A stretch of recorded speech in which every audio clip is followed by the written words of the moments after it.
Galing!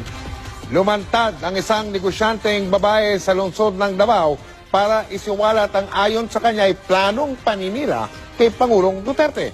Ayon kay Guillerma Asillas, ginipilit siya ng umano'y tauhan ni Senador Antonio Trillanes IV na si alias Junel at ng abogado ni Edgar Matumato na si Atty. Jun Sabio para tumistigo sa Senado sa isasampa nilang kaso laban sa Pangulo. Kapalit daw nito ang 500,000 piso. Dadagdagan pa raw ng kalahating milyong piso kapag nakasuhan ang Pangulo sa International Court of Justice. Makakasama raw niya sila Matubato at Arthur Las Cañas.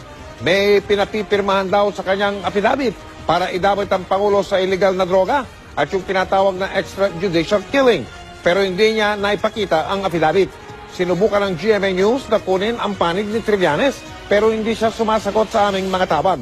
Gayon din ang kanyang staff o mga tauhan.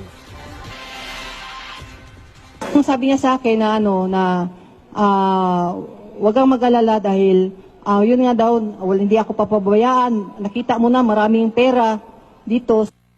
Para tumistigo sa Senado sa isasampa nilang kaso laban sa Pangulo.